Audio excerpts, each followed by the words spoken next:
Hello, and today we want to give a very quick video on what the Messianic Jew has to choose. And most of the time, if we notice, when a Messianic Jew has to choose whether he will believe the words of our sages or the false or the myths of the Messianic text of the New Testament, most of the time they will choose the Messianic text. Why? Because if it contradicts their beliefs of Yeshua as the Messiah, which is completely false, he's not the Messiah, but if it contradicts their beliefs, they are willing to forego that. They are willing to completely ignore the words of the Torah or the words of our sages over the words of the New Testament. Okay? And here in this video, we're going to give another classic example. Now, for those of you who don't know, we're going to be reading from a book called Pirkei Avot. It's a very famous book. It's a part of the Mishnah. It has 6 chapters. Okay, and between Pesach and Rosh Hashanah, there's a custom to read it one chapter every single week for, practically 5-6 months. Okay, so during this time, you pretty much read it every 6 weeks and you start again. The 7th week, you start a new cycle, like that. And I'm going to focus in on chapter 5, the Mishnah number 5. It speaks about the different types of miracles that happen in the Holy Temple and in Jerusalem, the capital city. And one of these, for example, is never was there a fly seen during the slaughters of the animals, of the sacrifices. We never saw a fly. Okay.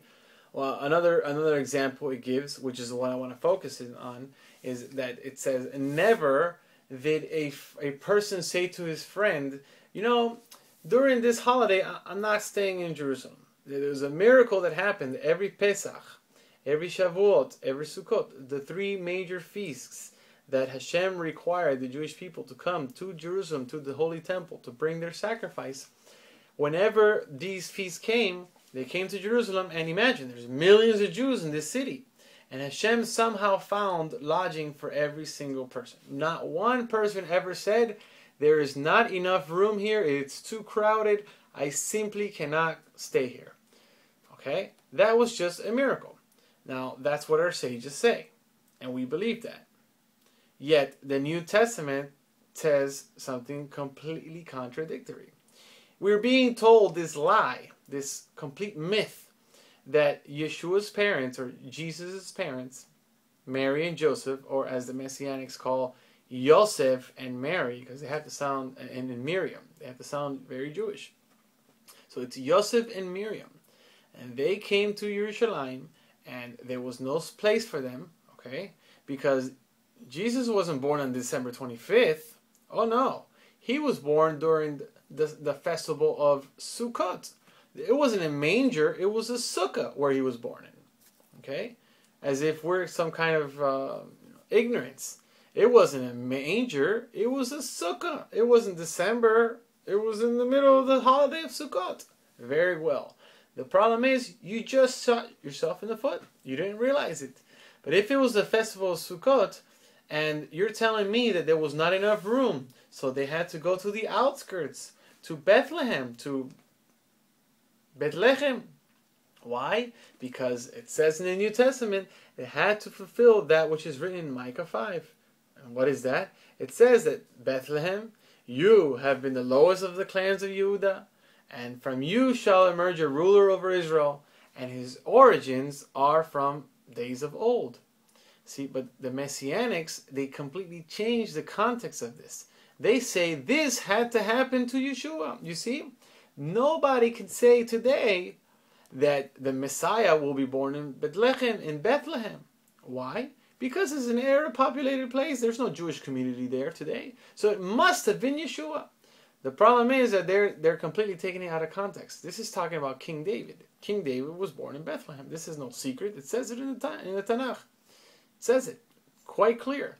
So this is the origin of Mashiach. Of course, he's the son of David. That's not, so what's the problem? No, but it had to have been the Messiah is going to be born there. Well, I don't know. They changed the text because it doesn't say Mimei Olam. The word Mimei Olam is from the days of old. Okay, But they say, no, it means from everlasting. They change the meaning of it. They change the translation. And that's where the problem lies. When they start changing texts and their texts contradict the words. So again, the story in the New Testament is that it was overcrowded in Jerusalem. There was nobody to give them space. So they had to go to the outskirts. And this was from Hashem's own hand, God forbid, in order that he fulfilled the verse in Micah 5. But our sages say that this overcrowding never happened. So who are we going to believe? Are we going to believe our sages, our holy sages, or are we going to believe what the Christian church tells us? That's a question that every single honest Jew involved in the Messianic movement should ask himself. Am I going to believe the words of our rabbis, or am I going to believe the words of these pagan Christian leaders from 2,000 years ago who have no concept of holiness, no concept of truth? That's up to you, folks. And it's clear as day whom we should believe. Anything that contradicts the words of our Torah or the words of our rabbis, we should really, really reconsider. Thank you.